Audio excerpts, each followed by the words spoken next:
கொல்கத்தா அணிக்கும் அண்மை செய்தியாக பார்த்து வருகிறோம். கொல்கத்தா அணியில் இருந்த ஸ்ரேயாஸ் ஐயரை ஏலத்தில் எடுக்க கடுமையான போட்டி நிலவி வருகிறது. கூடுதல் விவரங்களோடு இணைகிறார் செய்தியாளர் அஜய். அஜய், தற்போது ஸ்ரேயாஸ் ஐயரை எடுக்க கடுமையான போட்டி நிலவி வரக்கூடிய நிலையில் முழு விவரங்கள்.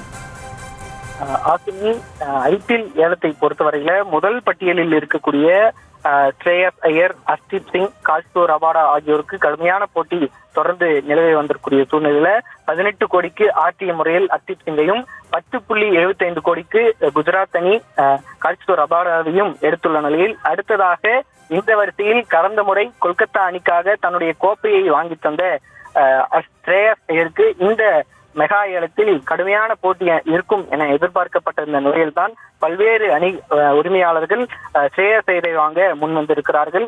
இவருக்கு அடிப்படை விலையாக 2 கோடியை நிர்ணயித்திருக்கக்கூடிய நிலையில அவருடைய ஏலம் என்பது தொடர்ந்து அதிகரித்து வருகிறது. பல்வேறு அணி உரிமையாளர்கள் ஸ்ரேயாஸ் ஐயரை வாங்க முன் வந்திருக்கிறார்கள். ஏற்கனவே ஸ்ரேயாஸ் ஐயரை டெல்லி அணி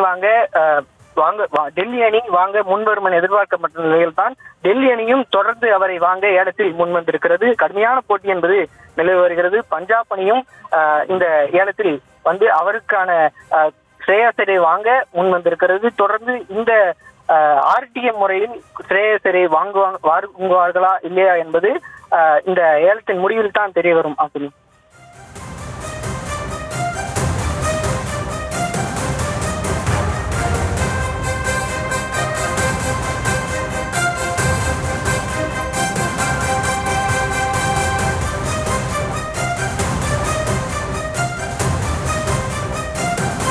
அஜய், கொல்கத்தா அணிக்கும் பஞ்சாப் அணிக்கும் இடையே ஸ்ரேயாஸ் ஐயரை எடுக்க கடுமையான போட்டி நிலவி வரக்கூடிய நிலையில் அவரை எடுக்க எவ்வளவு தொகை நிர்ணயிக்கப்பட்டிருக்கிறது?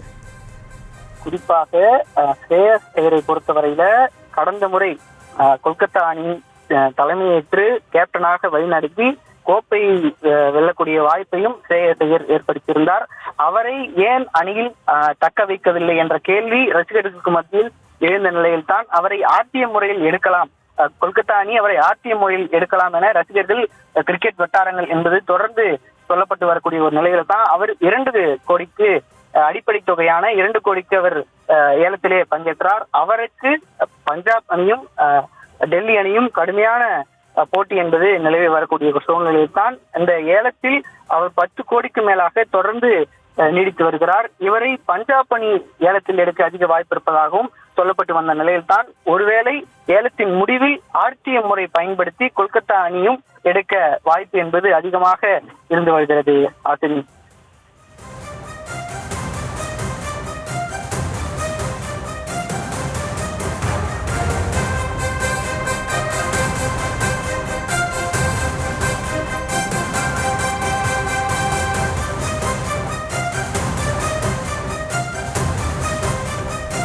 அஜய், தொடர்ந்து போன முறை ஸ்ரேயாஸ் ஐயர் கொல்கத்தா அணியில் இருந்த நிலையில் இந்த முறை கொல்கத்தா அணி எடுக்க மும்முரம் காட்டுமா அல்லது பஞ்சாப் அணி எடுக்க மும்முரம் காட்டி வருமா?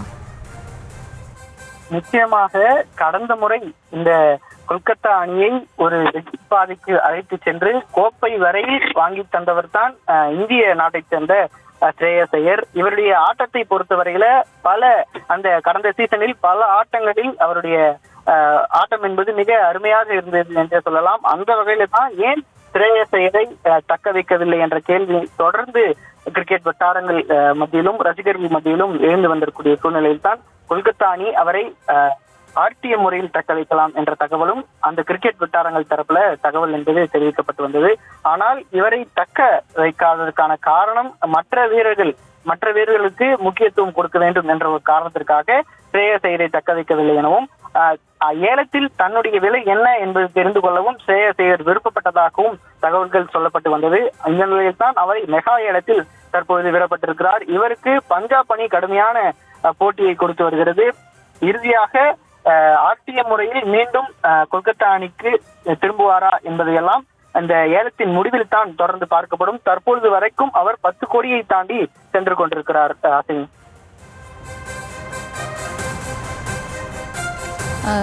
தொடர்ந்து அஜய், இப்போ அவர் 18 கோடியை தாண்டி சென்றிருக்கக்கூடிய நிலையில் எந்த அளவுக்கு ஸ்ரேயாஸ் ஐயர் ஒரு முக்கியத்துவ வீரராக பார்க்கப்படுகிறார்?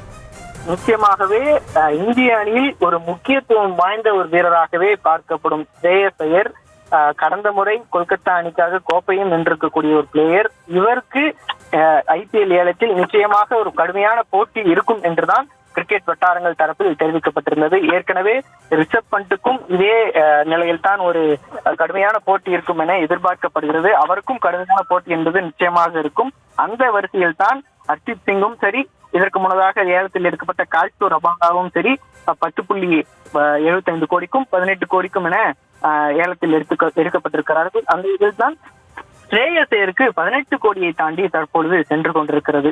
இந்த 18 கோடி என்பது எதிர்பார்க்கப்பட்ட ஒன்றுதான். தொடர்ந்து 18 கோடி என்பது 20 கோடியாகவும் ஆகலாம், 22 கோடியாகவும் ஆகலாம் என்பதுதான் குறிப்பிடத்தக்கது. இந்த ஏலத்தை பொறுத்தவரையில கொல்கத்தா அணி இந்த தொகைக்கு இவர்களை ஆட்டிய முறையில் ரைட் டு மேட்ச் என்று சொல்லக்கூடிய இந்த ஆட்டிய முறையில் எடுக்கப்படுகிறார்களா என்பதை பொறுத்திருந்துதான் பார்க்க வேண்டும்.